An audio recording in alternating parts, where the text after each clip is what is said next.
What I would do to rectify this is to absolutely hold his feet to the fire and actually would never enter into an agreement that allows someone to be able to push out the deadlines, to be able to push out the deadlines without some kind of compensation back to the city of New York.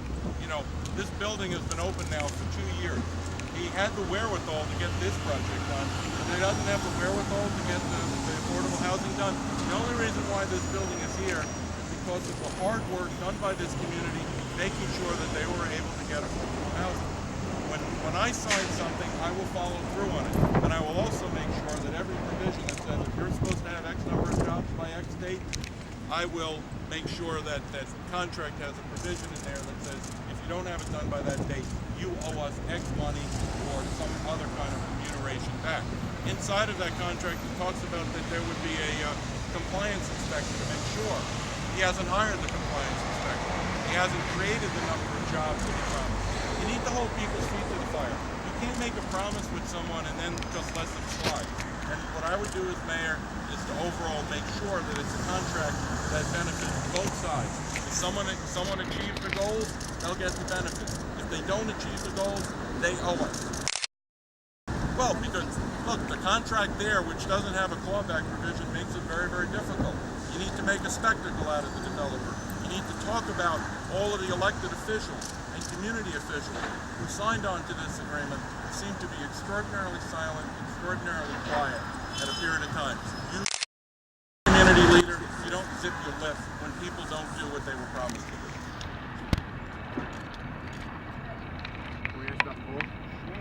If you look at the crosstabs, there's one part where they ask about Republican and Democratic politics. And I think most of us who know you know you're not a typical Republican. The poll shows most New Yorkers think that you are just a typical Republican. Why? I think my opponents, both in the primary and in the general election, are saying an enormous amount about what I'm not. My opponent on the Republican primary spent $12 million claiming I was something I was not.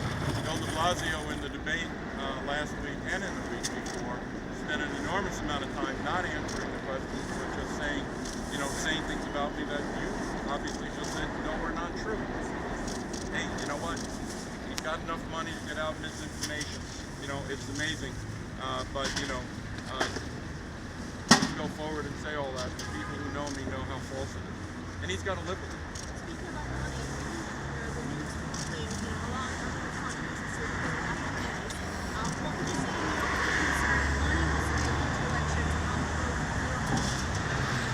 When you talk about all of these independent expenditures, there's only one independent expenditure in the general election that's actually spent money, and it's the independent expenditure for Bill de Blasio.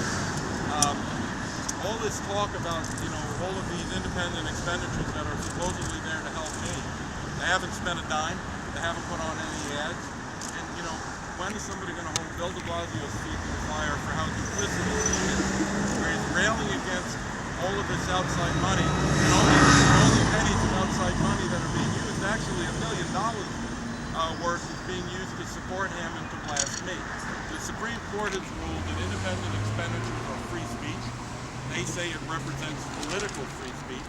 The Supreme Court, going back to the earliest days, has always said that political free speech is the highest form of free speech. You know what? I am the last person in the world that's ever going to interfere with anyone's First Amendment rights, especially of free speech. Mr. de Blasio wants to rant and rail about taking away someone's freedom of speech as granted to him under the First Amendment.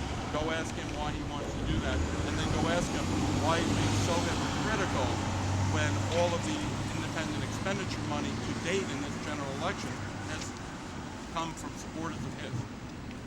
Do you wish there was a $1 million independent expenditure on your behalf? I know you can't coordinate, but do you hope there is? You hope more money is spent on your behalf? I don't think about it. I'm not allowed to coordinate with them, and I don't think I can even hope for them either. Next question. Joe, maybe just also more broadly about the whole municipality spread, not only for developers,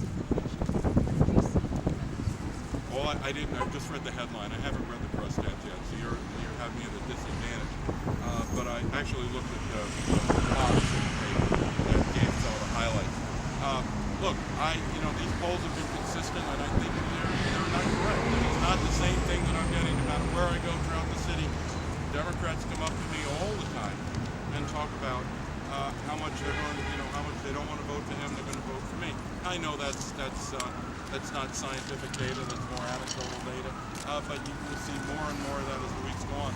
I am as optimistic as I have ever been, and I will continue to move forward in a positive direction, talking about issues that I think are important to the audience, and I will looking forward to seeing you all on election day.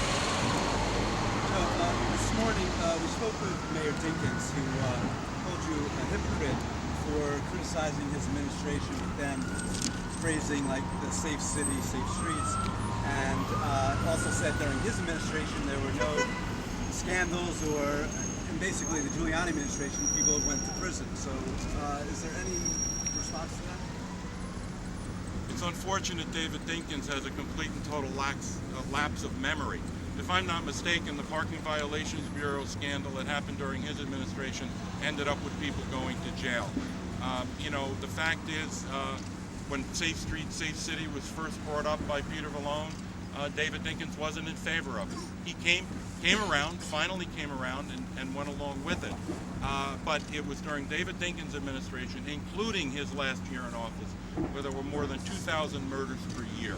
Look, if he wants to be happy about that, that's fine. But he is the hypocrite here. He's the one who has selective memory. It doesn't surprise me. He has always been delusional. He thought he was a successful mayor when he was mayor. We all know that not to be true then, and we know it not to be true now.